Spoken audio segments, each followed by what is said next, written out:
Père éternel, merci pour cette journée de sabbat que tu nous offres.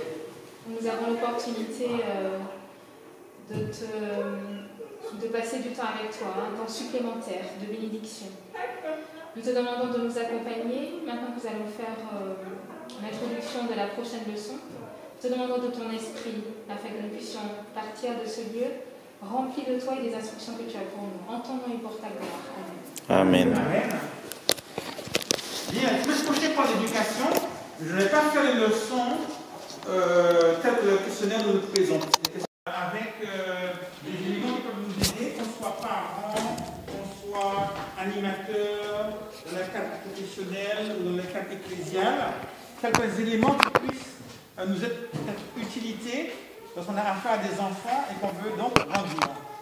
Et même quand on est des grands déjà comme vous, on va se poser la question, est-ce que j'ai suffisamment mûri, grandi dans toutes les dimensions de l'être? Premier verset. Ainsi sera l'enfant sur la voie qu'il doit suivre, et quand il sera vieux, il ne s'en détournera pas. Diapositive suivante. 3 chapitres qu'on va voir cet après-midi très rapidement. Il est 14h20.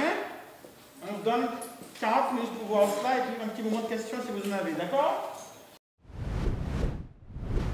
9 fondamentaux de l'éducation. Chapitre 1, il y a 3 choses qu'on veut voir. Tout d'abord, chapitre 1, le développement de la personne. Chapitre 2, la socialisation de la personne. Le développement de la personne, c'est ma capacité à mûrir, à grandir. La socialisation de la personne, c'est ma capacité à entrer en relation avec l'autre, mon interaction avec l'autre, donc la socialisation de la personne. Et troisièmement, je vais m'éloigner et retirer ça, parce que c'est vraiment généralement la finalisation de la personne, on dit quel sens donner à ma vie et à mon existence. Chapitre 1, chaque chapitre aura 3 sous-chapitres. Le développement de la personne. La première chose lorsqu'un enfant grandit, qu'il a besoin d'apprendre, c'est la confiance en soi. Si je n'ai pas confiance en moi, je ne pourrai pas affronter l'existence. Et souvent, lorsqu'on pense à l'enfant, on pense à l'éducation scolaire, on veut une tête bien pleine, on pense à sa croissance physique, qu'il soit bien nourri et en bonne santé avec ses vaccins, mais on ne pense pas à la personne en tant qu'être humain. Et pour pouvoir se développer harmonieusement, il est important qu'on ait pu découvrir et mûrir suffisamment pour avoir confiance en soi. Okay. Tout être humain est digne d'être aimé. Et ça paraît une évidence, mais ce n'est pas une évidence. Dans certains foyers, dans certaines circonstances, les enfants, eh bien, le sentiment est bien qu'ils sont coupables, ils ne sont pas dignes d'être aimés par leurs parents. Qu'est-ce que je veux dire par là? Les enfants sont toujours à la recherche de l'amour du parent qu'ils ne semblent pas avoir. Et je vais faire des choses pour que maman et papa puissent m'aimer. D'ailleurs, vous avez remarqué dans les divorces, les enfants pensent toujours que c'est à cause d'eux. Ouais. Je veux chercher à conquérir l'amour de mes parents. Et donc l'enfant va devoir découvrir qu'en tant que personne, nous avons une valeur. Quoi qu'on ait fait ou pas, quoi que l'on sache ou pas, en tant qu'être humain, nous sommes tous dignes d'être aimés pour qui nous sommes. Tout simplement. On va cliquer. Et donc, ça va nous aider à grandir dans l'estime de nous-mêmes, le regard que je porte sur moi. Beaucoup de personnes grandissent avec des complexes d'infériorité ou de supériorité et ils ont un équilibre psychologique qui n'est pas mature parce qu'ils n'ont pas confiance en eux et n'arrivent pas à s'épanouir. Et donc, l'estime de soi, le développement de l'estime de soi fait partie des objectifs de vie si on veut être épanoui. Et je ne vais pas reprendre ici, on n'a pas beaucoup de temps la pyramide de Maslow, et que les besoins fondamentaux de l'être humain, les besoins physiologiques, les besoins affectifs, avant d'arriver à la relation, aux besoins d'amour et surtout la réalisation de soi. Et donc, pour pouvoir guider l'enfant dans cette croissance émotionnelle, dans le regard qu'il a sur lui-même, il faut réussir aussi à l'aider à grandir en mettant en évidence les points forts. Et c'est vrai qu'on grandit plus en montrant ce qui va, en mettant l'accent sur ce qui va, qu'en pointant du doigt sur ce qui ne va pas. Or, la pédagogie scolaire actuellement dans l'éducation nationale, et partout d'ailleurs, on est plutôt en train de mettre en évidence ce qui ne va pas et qu'il faut les corriger. Vous savez, quand on va à l'école, on a fait une dictée. La dictée comporte 300 mots. On n'a fait que 10 fautes. Il n'y a que les 10 fautes qui sont soulignées. Les 290 mots que j'ai bien écrits, on a l'impression que la maîtresse, elle s'en fiche complètement. Elle ne va souligner que les 10 mots que j'ai mal écrits. On aurait pu imaginer une pédagogie où on marque en rouge tout ce qui est bien, et puis en vert pâle ce qui ne va pas. Non, en gros rouge, vous montrez bien le danger. Il y a ce qui ne va pas, il va te le montrer là, on le doigt dessus là. Les 290 mots que j'ai bien écrits, la maîtresse a l'air de ne pas les prendre en considération. C'est une question de pédagogie. On met toujours en évidence ce qui ne va pas. Et on oublie de mettre en évidence ce qui va. Et donc, devenir soi-même ne va pas de soi. On a l'impression qu'on est là, on grandit, c'est naturel de grandir, de toute façon tout le monde grandit, on n'a pas le choix de grandir. Non, c'est une conquête. On doit mûrir, apprendre la confiance de soi, découvrir qu'on est digne d'être aimé, et puis qu'on a un rapport à soi qui est sain, avant de pouvoir imaginer avoir un rapport à l'autre qui soit lui aussi sain.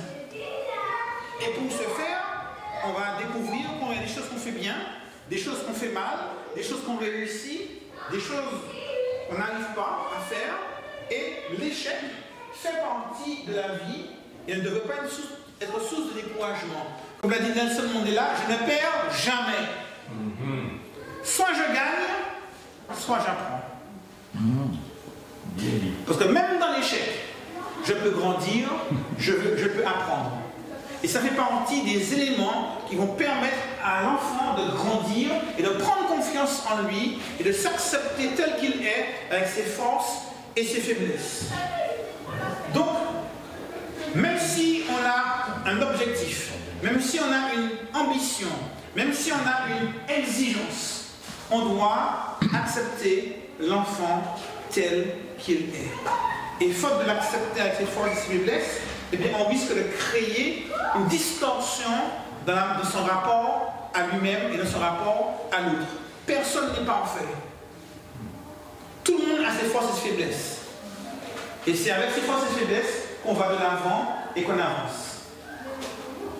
Ça, ce sont quelques éléments qui permettent de grandir avec un regard positif sur soi, de prendre confiance en soi pour pouvoir avancer. Beaucoup d'adultes n'ont pas atteint le stade de la confiance et sont complètement déstabilisés parce qu'ils n'ont pas appris à avoir confiance en eux. Il n'y a pas d'adultes qui ont envoyé jeter un regard positif sur eux-mêmes.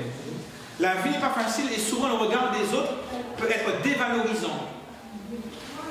D'où l'importance de jeter un regard positif et valorisant sur l'enfant. Ça, c'est le premier élément, la confiance en soi. Le deuxième, pour le développement de la personne, c'est la maîtrise des sentiments. Et c'est là qu'on a du mal à accueillir nos sentiments parce que les cultures, notamment occidentales, font place à l'affectif. Et autant on va se focaliser sur la santé, l'État exige qu'on soit vacciné, que les vaccins soient à jour, etc. Autant on va mettre l'accent sur le développement intellectuel. Il faut aller à l'école, le pilote obligatoire jusqu'à 16 ans, et patiti et patata. Autant, eh bien, on a peu d'occasions de permettre à une personne de prendre conscience de la dimension émotionnelle et de la nécessité de grandir dans ce que l'on ressent. Et donc, pour se faire la première étape, de s'accueillir dans ce que l'on ressent. Et pas évident de s'accueillir dans ce qu'on ressent, à tel point qu'on manque parfois de congruence. Je donne un exemple. L'enfant traverse la rue sans regarder. Au moment où il traverse la rue sans regarder, une voiture qui arrive à toute vitesse. On entend un grincement de pneus. La maman se retourne. Elle voit son enfant à ça de la voiture. Elle va vers l'enfant. Elle l'attrape par le bras. Viens ici. J'ai déjà dit qu'on ne traverse pas la rue sans regarder. Qu'a exprimé la mère? De la colère. Qu'a ressenti la maman? De la peur. Et parfois, il y a un manque de cohérence entre ce que l'on ressent et ce que l'on exprime. C'est un manque de congruence, autrement dit, de cohérence interne entre l'expression de mes sentiments et le ressenti que j'ai. Et on doit apprendre justement à s'accueillir dans ce qu'on ressent, avoir un regard sur ce qu'on ressent, et la peur, les sentiments négatifs, tout bien comme les sentiments positifs, ils font partie de l'existence, on doit apprendre à les accepter. La vie, c'est un risque, et en quelque part, on ne peut pas imaginer vivre sans être confronté en permanence aux choses positives et négatives avec les sentiments et les émotions qui l'accompagnent. Donc, on doit apprendre face à cette gestion de la vie à maîtriser ces sentiments. D'ailleurs, vous avez remarqué en maternelle, les enfants ne sont pas de cadeaux. On les crèche non plus. En tout petit, on va déjà apprendre justement ces différents comportements qui génèrent des sentiments et des émotions et apprendre justement à les maîtriser. Donc, on ne va pas balayer ce qu'on ressent, que ce soit des peurs ou des angoisses, mais au contraire, les faire émerger, les conscientiser de manière à pouvoir avoir un recul sur ces sentiments et mieux apprendre à les gérer. Donc, apprendre à exprimer ses peurs, ses soucis, ses joies, à les mettre en mots. D'ailleurs, je vous pose une question rhétorique. Ne me répondez pas. Quelles sont les circonstances dans lesquelles vous avez eu l'occasion avec vos parents de parler d'émotions, de sentiments, de ce que vous ressentez? Alors, c'est quasiment inexistant chez certains parents. C'est compliqué. Vous savez, dans la communication, il y a plusieurs degrés. Comment ça va? Ça va? Ouais, ça va bien. Même si je suis en retard, mon patron m'a grondé, blablabla. Mais je dis ça va, c'est un stéréotype. Le deuxième niveau de communication, c'est quand je dis ce que je pense. Non, déjà, avant même, des informations sur le monde qui m'entoure. On parle d'informations. Ouais, ça va, le ciel, ouais, demain il va pleuvoir, blablabla. Le troisième niveau de communication, c'est qu'on dit ce qu'on pense. Quand je commence à dire ce que je pense, je commence à me découvrir. Je commence à révéler le véritable moi, ce qu'il y a dans ma pensée. Et ça, c'est déjà un stade où je me révèle. Le quatrième niveau de communication, quand je descends encore plus en profondeur, c'est quand je dis non seulement ce qui se passe autour de moi, non seulement ce que je pense, mais plus encore ce que je ressens. Donc on ne peut exprimer ce que l'on ressent quand dans un cadre de confiance, on sait un petit peu se mettre à nu. Et dans la maîtrise des émotions, il faut apprendre à l'enfant à exprimer ce qu'il ressent, à accueillir ses sentiments, qu'ils soient des sentiments de colère, de joie, de peine, de tristesse ou d'excitation, d'enthousiasme, de pouvoir les accueillir tous sans jugement pour pouvoir permettre à l'enfant d'apprendre à exprimer ce qu'il ressent. Donc quand il apprend à exprimer ce qu'il ressent, dans le positif comme dans le négatif, ça l'apprend à s'accueillir soi-même dans ses émotions et par la suite à mieux pouvoir les maîtriser. Prendre du recul par rapport à ses émotions, parce que quand je mets des mots sur les mots M-A-U-X, ça m'aide à ne pas dramatiser. 1. La confiance en soi. 2. La maîtrise des émotions, des sentiments. 3. L'autonomie. L'autonomie n'est pas de faire ce que l'on veut, mais ce que l'on doit. Apprendre à faire la distinction entre les deux. Un enfant qui est capricieux, qui confond les besoins et les caprices, c'est un enfant qui a du mal à organiser son existence. Prenons un exemple. Vous savez, un bébé. On apprend le bébé au départ, il ne choisit pas s'il mange quand il mange ce qu'il mange. Il prend la tétée, point. Et quand le pédiatre dit à la maman, oui, il faut qu'il prenne le sein, je ne sais pas moi, 6 fois ou 8 fois toutes les heures de temps, l'enfant va automatiquement téter, il ne choisit même pas ça. Après, l'enfant apprend, ah ouais, quand je veux téter, je pleure. Ah ouais, là, je sais, il a déjà une autonomie. Il peut dire, j'ai faim. Et après, donc, la maman va lui donner les petits pots. Et puis après, l'enfant va commencer à tenir la cuillère tout seul. Il va se débarbouiller de partout, mais il va apprendre. Et puis après, il va grandir, il va apprendre à dresser la table, et puis à manger tout seul. Après, il va apprendre à faire le repas et puis à manger tout seul. Et puis après, il va apprendre à aller au magasin pour acheter des choses, cuisiner, dresser la table et puis manger. Et puis après, il va apprendre à payer le repas, acheter, cuisiner et manger. Ça s'appelle quoi?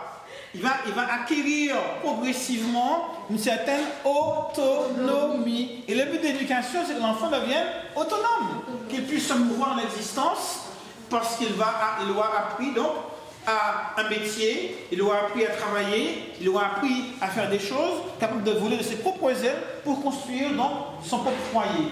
Donc l'autonomie est indispensable. Indispensable si l'on veut que l'enfant puisse par la suite devenir à son tour responsable, capable d'amener d'autres, la génération suivante, à l'autonomie. Évidemment, l'autonomie, c'est progressif. Donc trop d'autonomie peut mettre en danger la personne qui la reçoit et même celui qui la donne. Un exemple très simple.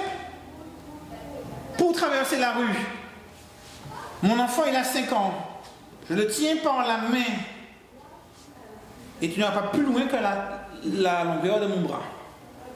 Tu es un enfant de 5 ans, tu ne traverseras pas tout seul. Je te tiens par la main, mais tu es autonome pour marcher. Avant, je te portais dans mes bras, tu avais 3 ans, tu avais 2 ans. Maintenant que tu as 5 ans, tu marches, tu me donnes la main, on traverse, mon chéri, on y va. Quand l'enfant a 10 ans, il marche à mes côtés, je ne donne pas la main. Je lui dis, tu attends. Allez, on peut y aller. Il est un peu plus autonome, je ne le tiens pas par la main. S'il voulait désobéir, il pourrait. Il a 10 ans, il marche près de moi. S'il veut désobéir et courir et traverser tout seul, parce qu'il avait un papillon au risque de se faire écraser, il pourrait. Mais je lui apprends, je lui fais confiance. Mais je sais que je peux tendre ma main aussi pour le rattraper. Hein. Une autonomie, mais une autonomie quand même sous surveillance. Quand il devient plus grand, je ne vais pas avec lui, il a 15 ans. Je l'envoie acheter une baguette à la boulangerie. Mais je sais où il va. Je t'envoie acheter une baguette à la boulangerie. Quand il a 20 ans, il va où il veut. Je ne sais même pas où il va. Vous voyez la différence entre quand je te porte, quand je te tiens par la main, quand on y va ensemble, quand je t'envoie, et après quand tu parles de partir tout seul. La même rue qui est près de chez moi, il aura traversé 30 000 fois avec un degré d'autonomie progressif de plus ou moins grand. Je ne vais pas dire à un enfant de 5 ans va m'acheter une baguette à la boulangerie. Je vais l'exposer à toutes sortes de dangers, ça ne nous passe même pas à la tête. On va l'exposer à toutes sortes de dangers, de se faire écraser, kidnapper, tout ce que vous voulez, parce qu'il n'a pas l'âge de prendre ce genre de responsabilité. À chaque âge, une responsabilité, un degré d'autonomie, ça va être progressif, parce que trop d'autonomie, trop de suite, trop vite, peut mettre en danger l'enfant. J'ai pris un exemple simple et concret, mais ça s'applique dans tous les domaines de l'existence. La gestion des finances, la gestion des sentiments, la gestion des relations humaines filles-garçons, la gestion de la scolarité, la gestion de l'église aussi. Je ne demande pas à mon enfant de 6 ans s'il va aller à l'église. Tu vas à l'église, mon chéri? Non! Tu as 6 ans, tu me suis. Par contre, s'il a 25 ans, il fera ce qu'il veut. Et entre les deux, il y a plusieurs degrés d'autonomie. Je l'apprends à choisir et à faire ses choix au fur et à mesure. C'est pareil pour l'école. Au début, tu as fait tes devoirs, on reprend tes devoirs. On suit avec le carnet de correspondance ce que dit la maîtresse. Quand il est à l'université, ok. Dans tous les domaines de l'existence, que ce soit professionnel, scolaire, etc., spirituel, ecclésial, l'autonomie est progressive. On doit apprendre l'autonomie, donc, à l'enfant, pour qu'il puisse grandir et prendre ses responsabilités, et jusqu'à ce qu'il soit à même de faire ses propres choix avec sagesse. Évidemment, quand on devient autonome, on est exposé à faire des choix, et quand on est exposé à faire des choix, on est exposé à faire des erreurs. Il ne faut pas confondre l'erreur et la faute. L'erreur, c'est donc quelque chose qui s'est mal passé, qu'on a mal fait, et il y a une volonté de mal faire. Alors que la faute est une volonté, un mauvais choix, et une volonté donc de mal faire. Sans autonomie, on ne fait pas d'erreur, mais on ne progresse pas. Ah ouais. Si l'enfant, je le tiens par la main pour traverser, il n'apprendra jamais à faire attention à droite et à gauche pour voir s'il n'y a pas de voiture. Ce n'est pas de question, c'est moi qui me tiens par la main.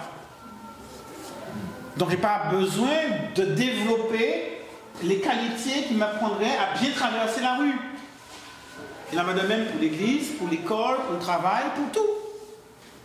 J'ai besoin d'apprendre l'autonomie. Ça veut dire que je dois accepter qu'il y aura des erreurs qui seront commises, mais ces erreurs-là vont l'aider à progresser, vont l'aider à apprendre pour qu'il puisse faire mieux au fur et à mesure. Il va progresser dans la vie parce qu'il sera devenu autonome, même si cela implique qu'il fasse des erreurs. On n'apprend pas à faire du vélo sans tomber. Et même pour apprendre à marcher, on est tombé. Mais ces erreurs m'ont permis de progresser. Donc, pour se développer, j'ai dit qu'il y a la confiance en soi, la maîtrise des sentiments et l'autonomie. On va apprendre à l'enfant à grandir dans sa personne. Maintenant que l'enfant a grandi dans sa personne, il va aussi probablement apprendre à socialiser. Et le deuxième chapitre, c'est la socialisation de la personne, c'est-à-dire mon interaction avec l'autre. Comment je vais interagir avec celui qu'il y a en face de moi.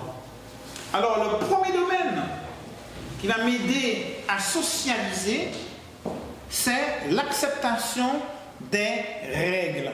Un monde sans règles, cela n'existe pas. La vie en société ne peut être anarchique.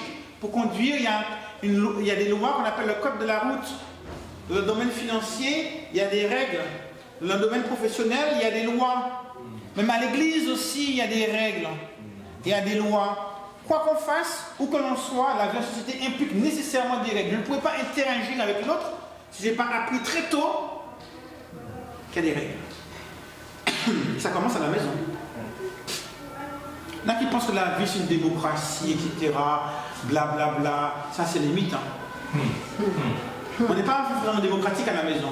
À la maison, il y a un roi, c'est papa, et une reine, c'est maman. Et c'est papa et maman qui décident.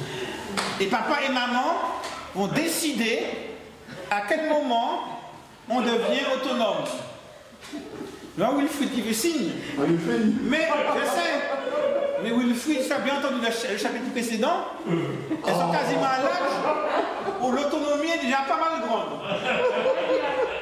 Et que si on en est encore à tenir par la main, c'est qu'il y a un truc qu'elles n'ont pas compris.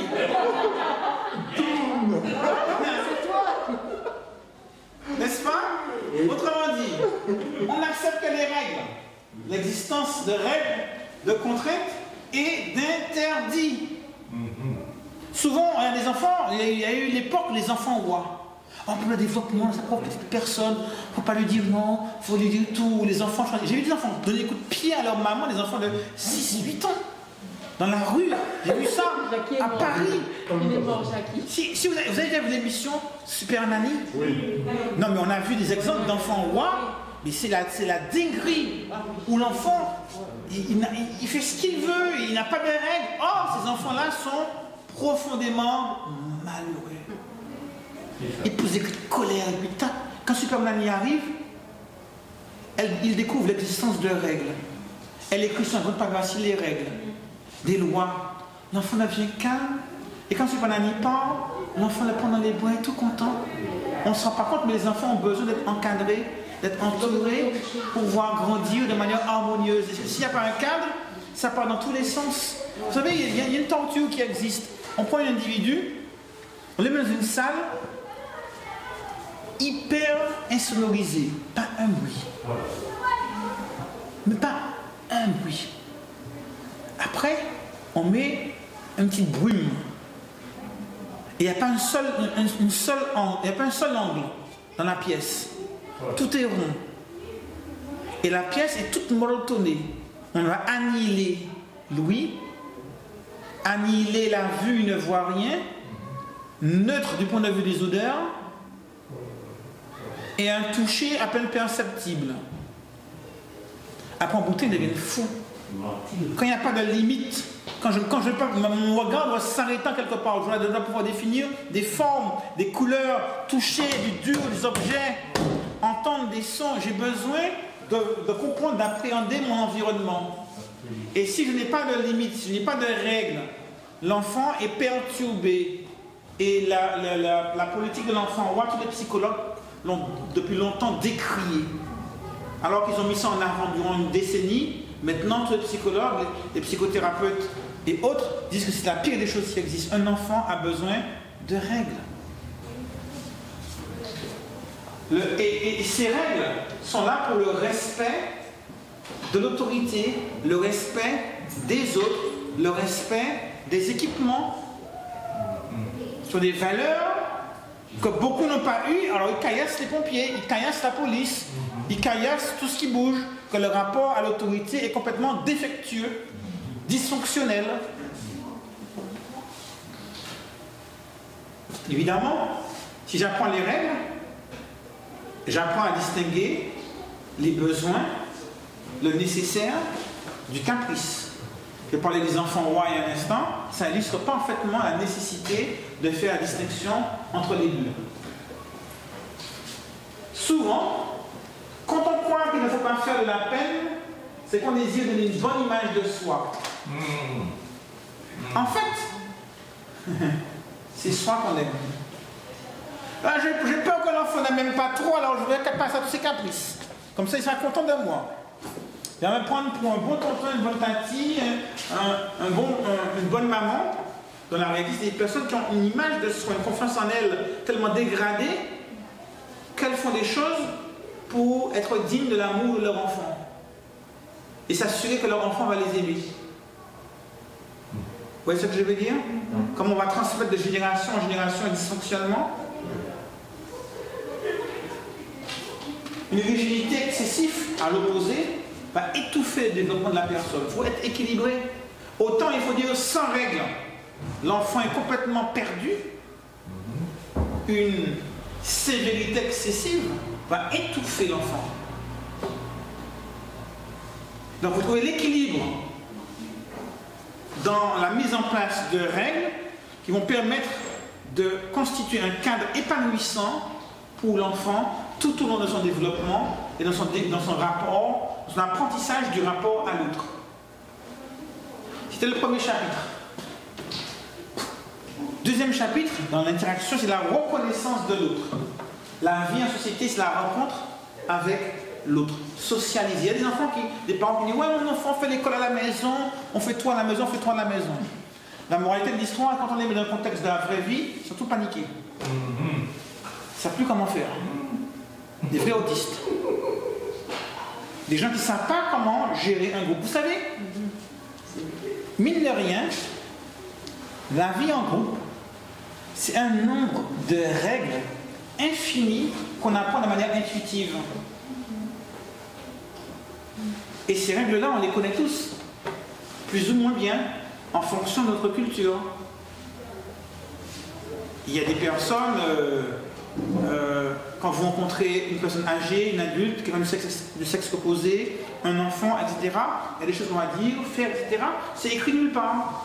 Mais ça doit le faire. Si vous prenez donc le métro à Paris, vous savez tout de suite que l'escalator, si vous ne marchez pas et vous êtes debout, vous restez à droite. Si vous voulez marcher, vous vous mettez à gauche. Ceux qui n'ont pas compris, qu'ils ont fait un jour à Paris, le comprennent tout de suite à la fin de la journée. C'est écrit où ça? C'est écrit nulle part. Mais ce sont des choses.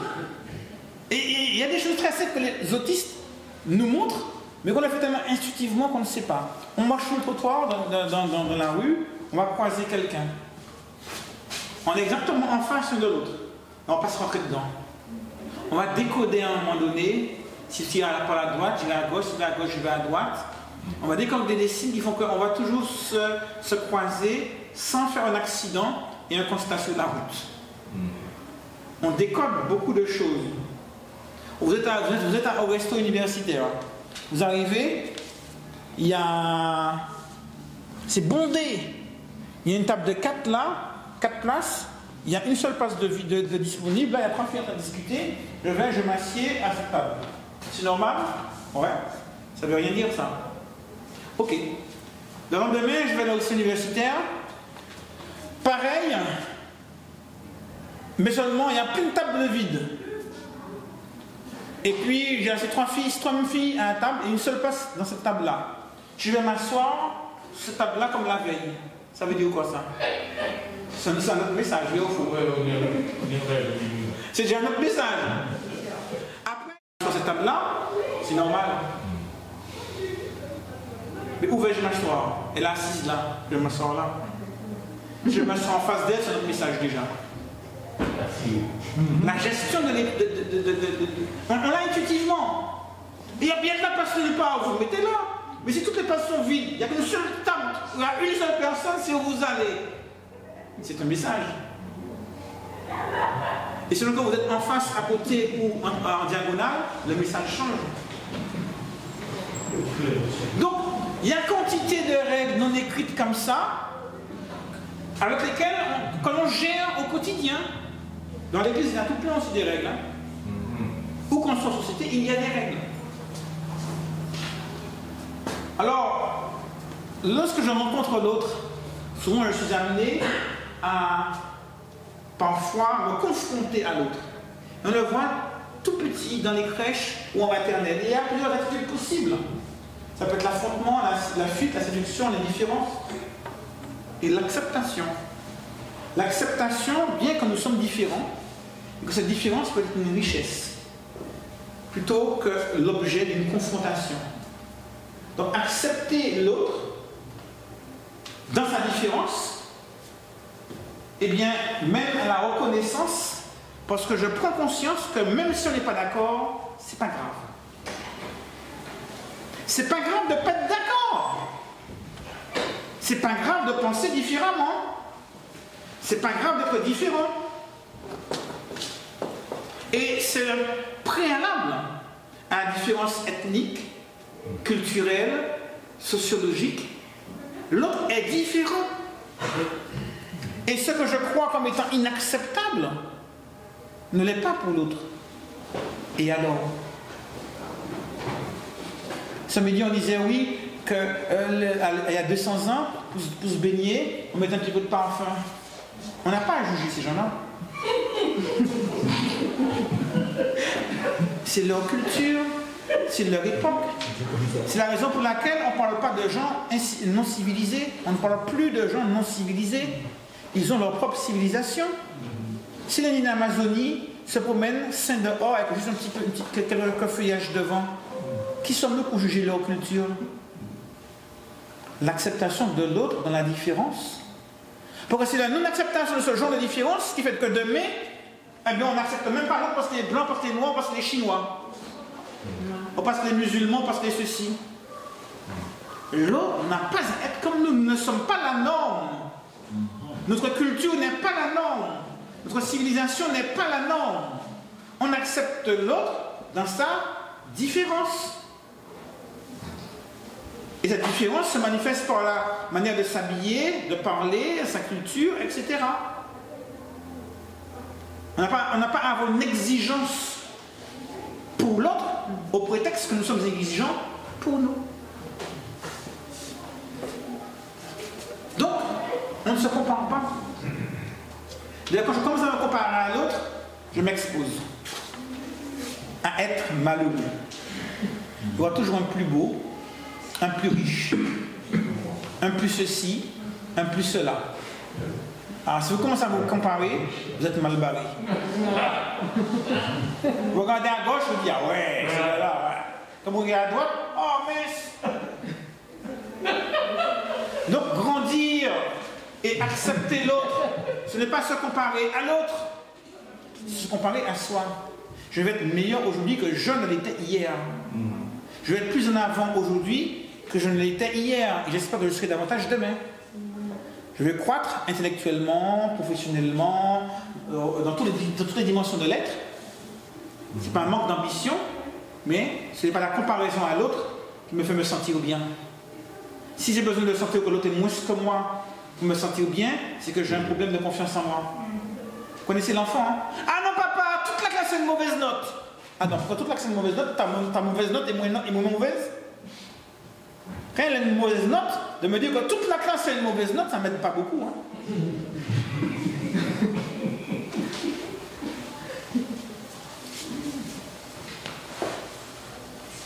Deuxième point, on a dit 1.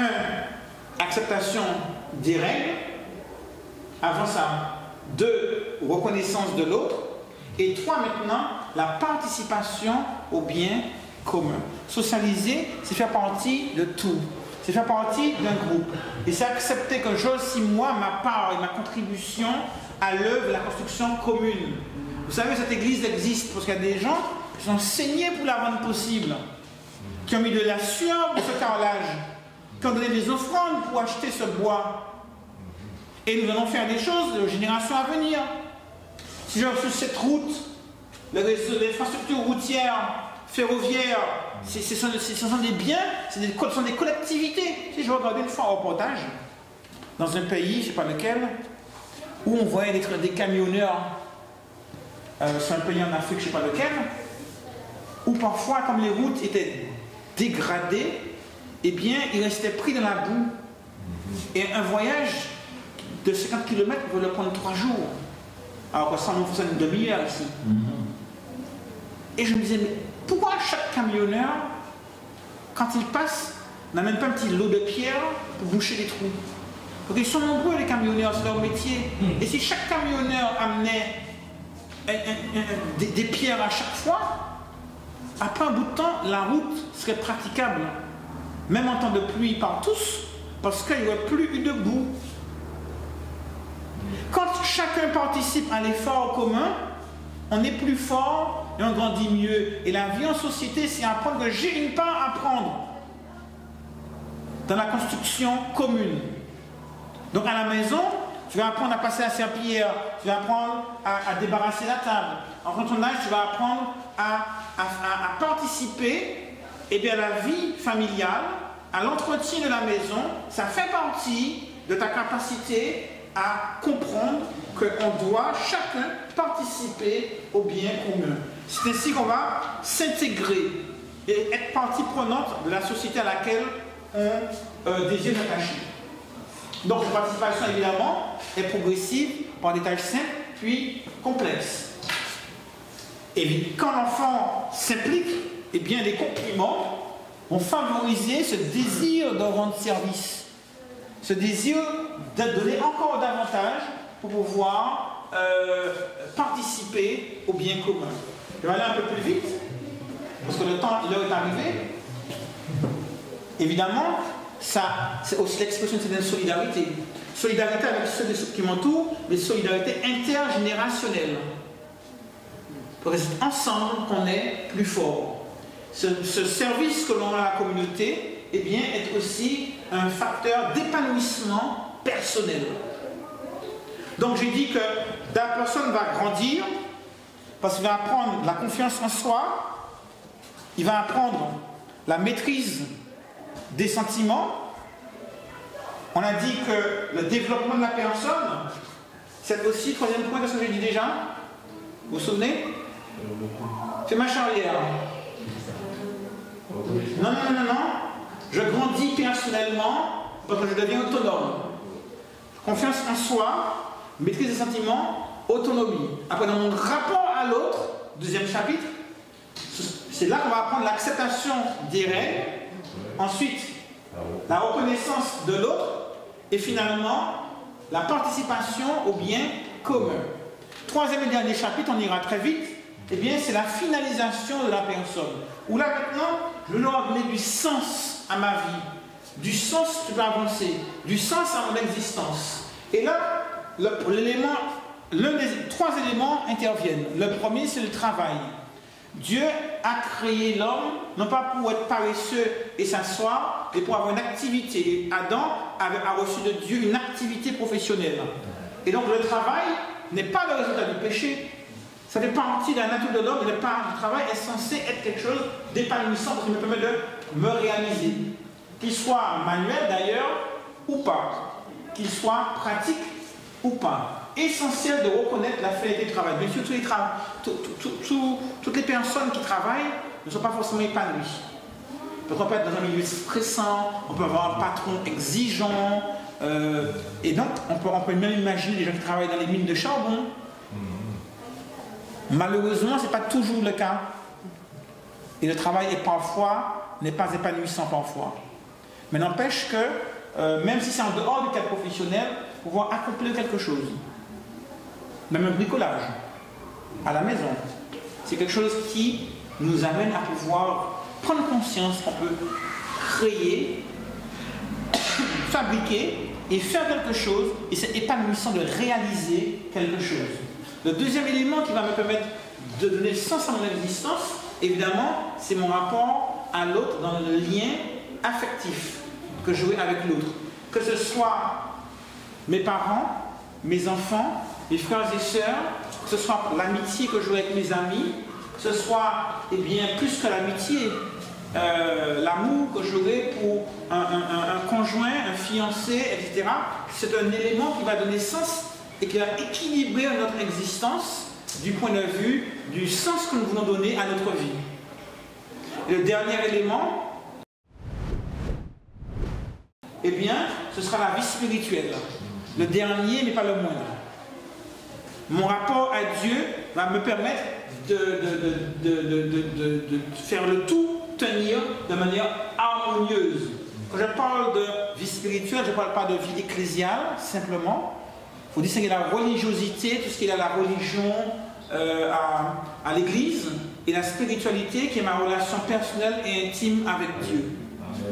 Qui va donner sens à tout cela. Et là, c'est un engagement entre moi et mon Dieu qui me met en route pour l'éternité. Et donc, par ma spiritualité, par la dimension spirituelle de mon existence, mon implication dans ma vie relationnelle d'amour et d'affection avec mes parents, mes enfants, mes frères, mes sœurs, mon fiancé, mon mari, ma femme, que sais-je, et par le travail, je vais donner du sens à ma vie et à mon existence. Mais je ne pourrai donner ce sens que si au préalable, j'ai pu grandir dans ma personne et dans ma relation à l'autre. J'ai un petit peu condensé tout ça. Ouais, non, c'est dommage. Mais ça nous donne une idée des différentes voies que nous devons explorer, et on peut même réfléchir à tout cela. Où en suis-je? Donc, beaucoup d'adultes grandissent et traînent avec eux des lacunes dans l'un ou l'autre de ces domaines, toute leur vie. Et dans notre action en tant qu'animateur, JIA, école du sabbat, parents, tontons, tati, ou dans le cadre professionnel, eh bien, comment puis-je contribuer à permettre à l'enfant ou à l'autre de s'épanouir dans l'une ou l'autre de ces dimensions? Question. Combien de temps pour aller à la gare? 10 minutes? Ouais, d'ici, ouais, 10 minutes, 5 minutes? Non, 10 minutes. 10 minutes. 10 minutes. 10 minutes. Mon train est à Ah, j'ai oublié. 15h40. Ah, je vais pas partir à 20. Il n'y a pas d'embouteillage, c'est bon? On va partir à 15. Il n'y a pas d'embouteillage, là? 20 c'est bon. 15. On va rater mon train. Donc on a 10 minutes. Parce que ce serait bien ce que tu développes sur mon point. Quel point? En 10 minutes? Oui, Si vous avez des questions, Ce sera mieux. si vous avez des questions, vous pouvez les poser. Alors. Moi, j'ai quand même une question. Moi, j'ai quand même une question, parce que c'est comme tu disais qu'on est de l'Église et qu'on doit pouvoir apporter quelque chose quand même à une personne. Maintenant, quand on a une personne qui est déstabilisée dans l'un de ces domaines, voire peut-être même voir dans tous ces domaines, est-ce que c'est pas un peu compliqué pour une personne qui n'a aucune base en matière de psychologie, aucune base en matière de relations d'aide? Est-ce que c'est pas un peu compliqué pour cette personne de pouvoir dire je vais apporter ma pierre? Alors, tout le monde n'est pas amené à être psychothérapeute. Et on ne va pas se prendre pour des psychologues ou des psychothérapeutes pour commencer à dire qu'on va accompagner des gens qui sont dysfonctionnels dans un domaine ou dans l'autre. Par contre, dans mon rapport à l'autre, je peux lui apporter quelque chose. Je ne suis pas dans une thérapie. Je peux t'apporter quelque chose. Ok. Par exemple, si je te fais un compliment, ou je fais un compliment, ah, t'as bien chanté, ah, j'ai bien aimé cela, je le valorise, je lui apprends la confiance en soi. Ok. Que je montre, j'aime beaucoup ce travail manuel que tu as fait là, etc. Ben, je mets le doigt sur ses points forts. Donc, notre attitude va contribuer à son développement. Mais on n'est pas des psychothérapeutes pour les guérir de leur dysfonctionnement. Donc on doit rester à notre place. Ok. On reste à notre place. Mais on essaie d'apporter quelque chose de positif à l'autre. On distingue l'erreur de la faute. C'est pas tu as mal fait, mais c'est pas tu vas pouvoir progresser, tu vas pouvoir t'améliorer. Donc quand on comprend les principes qui aident l'autre à grandir, à prendre confiance en soi, ou à accepter les règles. C'est normal, si tout le monde conduisait comme il voulait, bien la route serait un vrai danger, ce serait terrible. S'il n'y a pas de règles pour gérer. Moi j'ai décidé de conduire à gauche ce matin. Ce serait dangereux pour l'autre d'en face. On ne décide pas, on est en communauté, donc on doit apprendre à l'autre l'existence des règles. Eh bien, on peut apprendre à l'autre la participation au bien commun. Donc c'est intéressant. Donc du coup, il y a plusieurs domaines où nous pouvons avoir une action positive sur le développement de l'autre. C'est intéressant parce que je reste toujours dans le cadre de l'Église et ça m'interpelle ce que tu dis et ce que tu nous apportes, dans le sens où les mots ont de la valeur. Donc quelquefois, il vaut mieux réfléchir à ce qu'on va dire avant, parce que si on se retrouve avec une personne en face qui a une déficience dans un de ces domaines, et que nous, on s'adresse à lui comme on s'adresse à une personne qui, lui, n'a aucun problème avec ce domaine, là, on risque de créer un problème. C'est sûr, mais la perspective n'est pas celle de la personne déficiente. On a tous à progresser dans l'un de ces domaines. L'important, c'est qu'est-ce que je peux amener pour contribuer à l'épanouissement de l'autre, indépendamment de ses déficiences ou pas. On peut amener quelque chose. Notre manière d'interagir avec lui, on peut l'aider à grandir ou au contraire l'amener à un dysfonctionnement encore plus grave. Okay. Oui. Comment reconnaître par exemple, par rapport à tout ce que tu as cité, lorsqu'on a affaire à quelqu'un qui joue un jeu, et quelqu'un qui est sincère dans son fonctionnement. Mais vous êtes focalisé dans vos questions sur ce qui ne va pas. Oui. Or, le but n'est pas de savoir s'il ne va pas chez l'autre. Ouais. Qu'il joue un jeu ou pas, c'est pas grave. Tu as bien joué, merci, j'ai apprécié vraiment ta musique ce matin, ça m'a fait du bien. C'est tout. Moi, je n'ai pas besoin de savoir si je joue un jeu. Je ne cherche pas ce qui ne va pas chez l'autre. Je ne suis pas là pour dire ce qui va, ce qui ne va pas. Je ne suis pas psychothérapeute, je suis là simplement pour positiver. Et aider l'autre à prendre confiance en lui, et de l'autre à bien se relationner avec l'autre, et de l'autre à bien participer, à être épanoui. Je suis aidant et bienveillant dans mon approche avec l'autre. Mais ce qui ne va pas chez l'autre, ce n'est pas mon problème. Je ne suis pas psy, je ne suis pas psychothérapeute, je n'ai pas besoin de le savoir. Donc Jean-Jacques, tu nous apportes déjà quelque chose de capital. C'est-à-dire déjà, je pense toujours à l'Église. Hein. Donc déjà, c'est déjà de ne pas chercher ce qui ne va pas chez nous. Non. Je suis là pour aider l'autre à progresser. Parce qu'on est plus enclin à chercher ce qui ne va pas que de positiver. Et on fait exactement ce que je disais, on progresse plus en mettant en avant les plus qu'en mettant en avant les moins. On souligne les fautes en rouge. Donc non, ça serait déjà de... Voilà. Ok. Oui. Oui, voilà. Donc en fait, juste me le faire remarquer, tu as parlé de le point qui concerne l'estime de soi. Oui. Et à un moment donné, tu as dit que parfois la mère a tendance à éduquer son enfant dans le sens où l'enfant se sent coupable de choses qu'elle pourrait faire et qui pourrait faire du mal à la mère. Je sais pas que... Tu as fait un point où tu parlais de la relation entre la mère et l'enfant. Et tu disais que, je pense que c'est un exemple que tu as donné. Tu disais parfois l'enfant a tendance à faire quelque chose et il craint que, par exemple, le parent soit peiné. Voilà. Et donc je disais que ça c'est quelque chose qui assez qui va prendre du temps à changer dans l'esprit de tout le monde. Et c'est vrai que de nos jours, aujourd'hui, on voit beaucoup d'enfants qui ont un problème avec, enfin beaucoup de personnes, en manière générale, qui ont un problème avec leur estime de soi. Et donc, voilà, donc je me dis que qu'est-ce que tu peux nous apporter? Alors, c'est vrai que